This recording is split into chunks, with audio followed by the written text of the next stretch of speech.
Oh, there's the sun. There we have it. Good morning.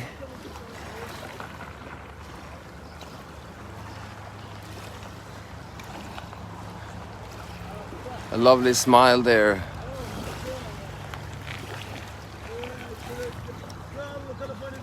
Look at that nice smile.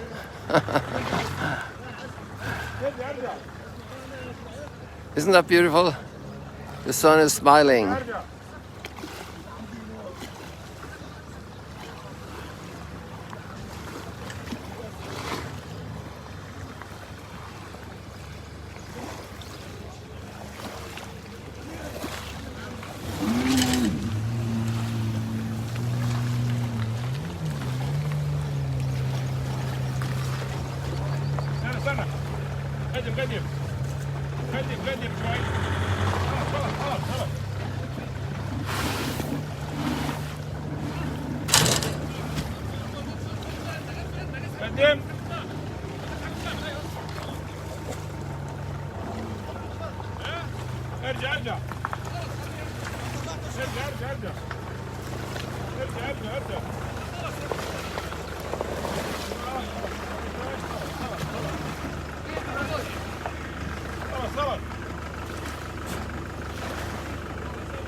These guys know what they're doing. It's not the first time.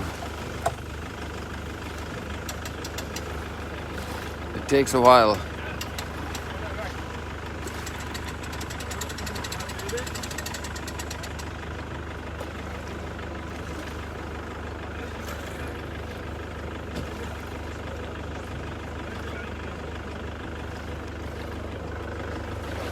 I've rarely seen the campsite so filled this morning.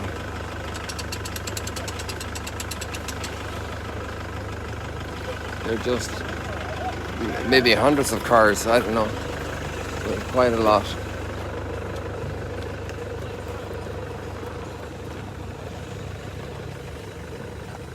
Coming out here with their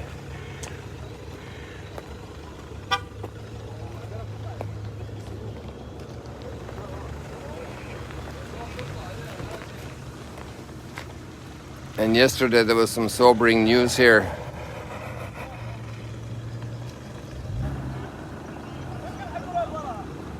And the government issued a new instruction that we have to wear masks in public spaces.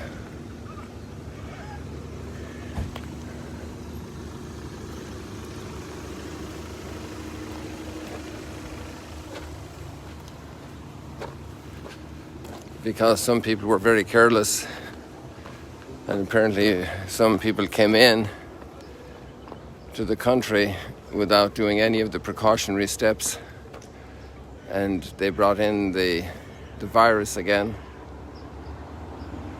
and the number of cases have risen significantly, unfortunately, and that's very well tracked and traced now, and these people are going to face legal trouble for behaving irresponsibly, affecting the health and potentially creating disastrous consequences. So for the last month or 6 weeks, everybody was here shaking hands and everything. I was saying, hey, take it easy. let's not be celebrating victory too easily. We need to be humble. We're not Tarzan. We haven't fixed all these problems, you know.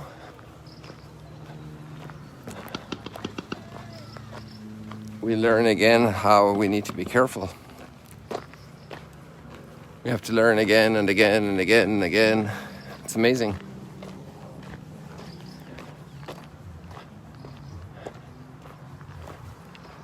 Looking at today's readings, a thought crossed my mind. We see once again Abraham being promised to have a son. In the story of Mamre at Hebron,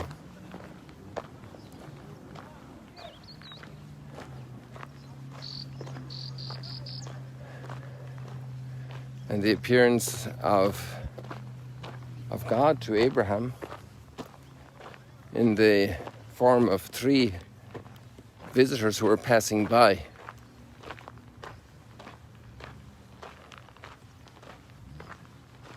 And Abraham provides that typical Middle Eastern hospitality, so generous, so bountiful, so warm, so generous.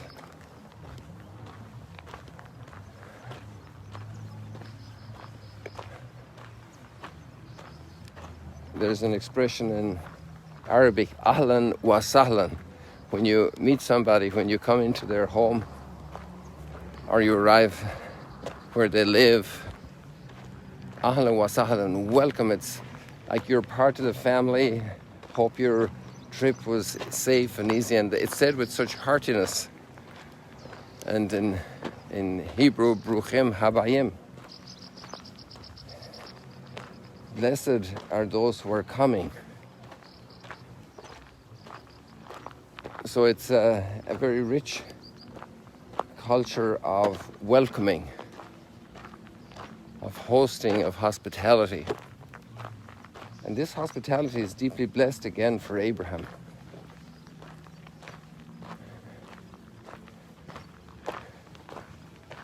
But don't get mad at me if I make the following comment or reflection. It really came to me very strongly yesterday and today. You know, I haven't done the exercise, and I think it would be great to do it. I'm on a different schedule these days, and I'm not going to do it. If one of you want to do it, go for it. But the exercise would be just to go and check out how many times in the book of Genesis do we have Abraham receiving this promise from God in different places and different circumstances from the very first call he had. How many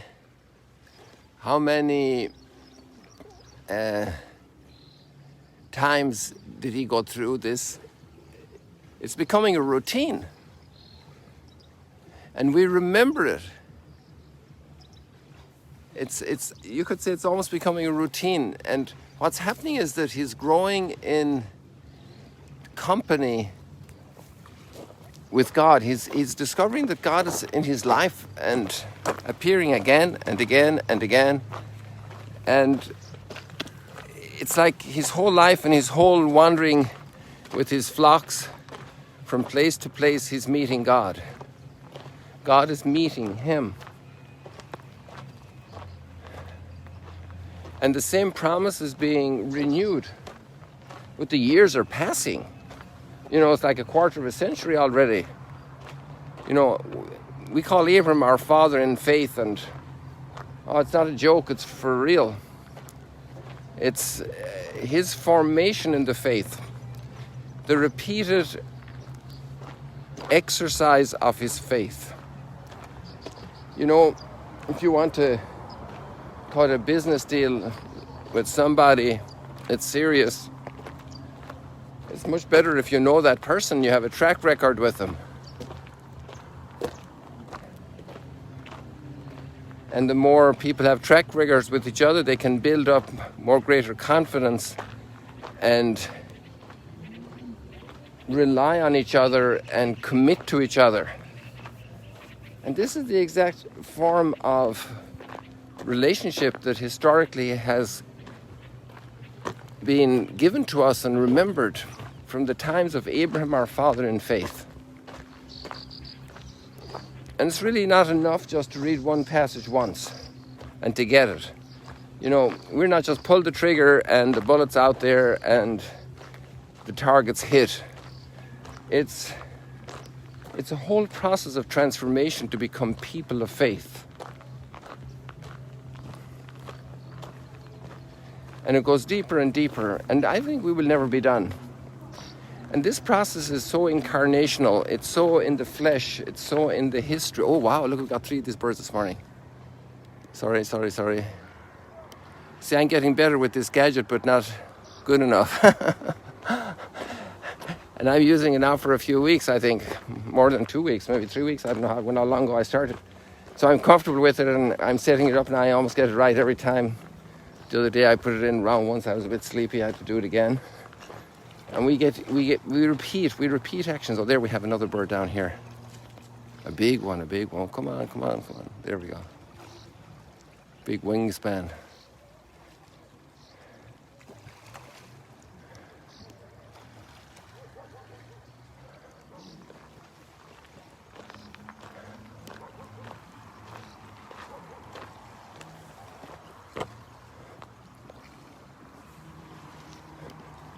And there's a deepening in these encounters each time, you know, and a consolidation, a strengthening of experience. And really, isn't that what our life is about? There are some people that reach this maturity very quickly.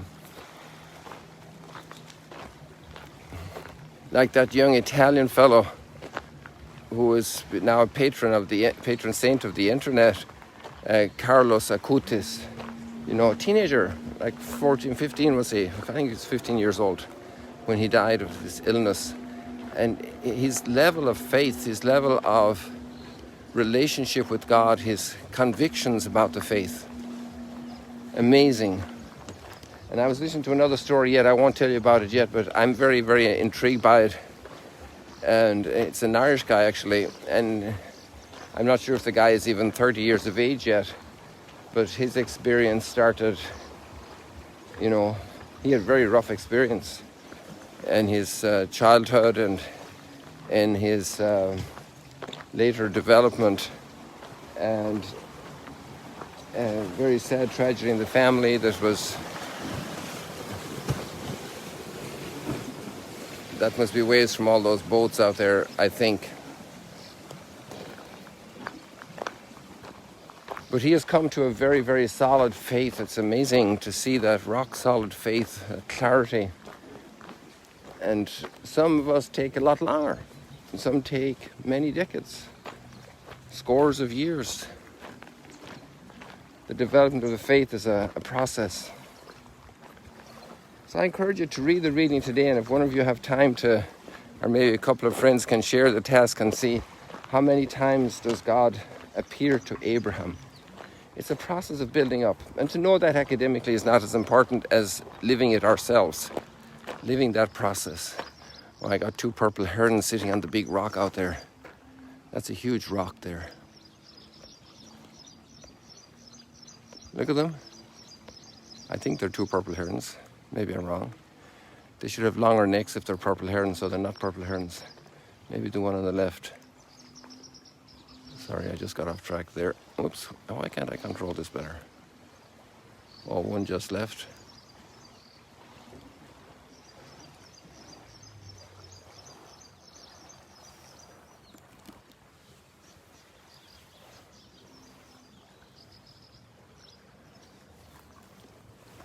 I think I'm going to start heading back because of the schedule with the 7:15 mass this morning.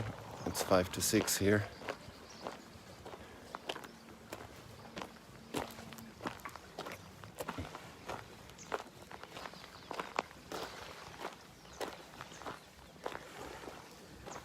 And one of the words today is, nothing is impossible to God. You know, today Sarah laughed, but the other day Abraham laughed when he got the message he was going to have a child. And then nothing is impossible with God. And that brings us to Ein Karem, that little village of John the Baptist, outside of Jerusalem, with such an incredible legacy for our faith, with the visit also of Mary to Elizabeth. And Mary bursts out in praise of God. Nothing is impossible to God. And Mary was so tender, so young, and Elizabeth was so on in years. Maybe not as advanced in years as Sarah and Zechariah, but no spring chicken. And the growth of faith, the strengthening of faith, to faith as solid as a rock, unmovable faith.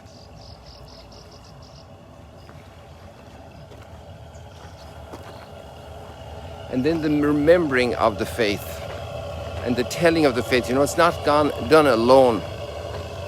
Abraham and Sarah together are growing in this experience with God. They're walking together with God.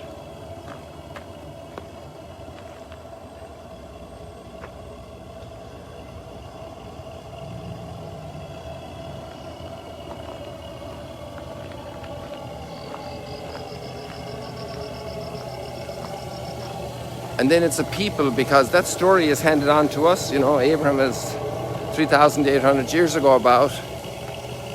So that's a long time to be telling that story. But it's our story, because we're his children, if he's our father in the faith. So it's a long family story, and this is what etches our lives. Like the water is eventually etching these stones down here.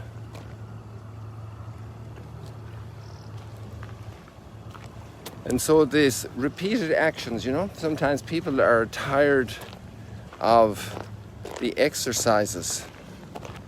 And sometimes the exercises can be done without the heart. Just repeating exercises for the sake of exercise. I'm going to read my scripture passage today, but my mind is someplace else. Putting our heart into it in a humble way, asking for that gift, that grace.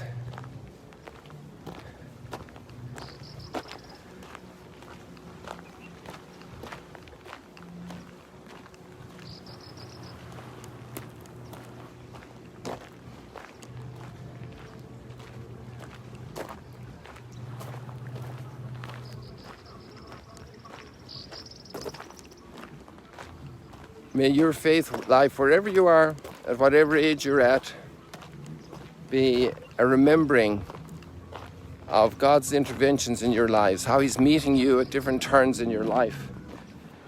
And don't underestimate the importance of that. This God coming back, knocking on your door through a friend,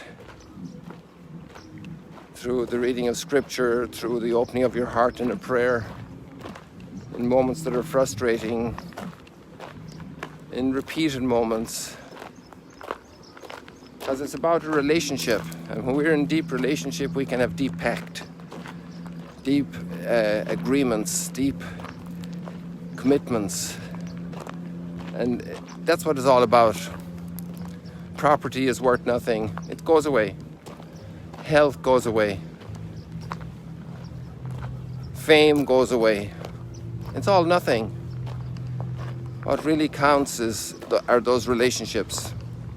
You see a very elderly couple, and once they were probably going around in a ski jet like here, with that energy, that power, that drive, and today they're barely able to walk, and yet that relationship continues growing. And that's taken as a model for the relationship of God and humanity. And we're all in this together. People, this is the great richness of life, the great bounty of life. I think this is a nice spot here, and we got a little pinch of Arbel up behind us here. So I'm going to take this place to say goodbye. Come on, camera. There we go. So there you have Arbel up behind me there. See you later, alligators. I wish you a very blessed day.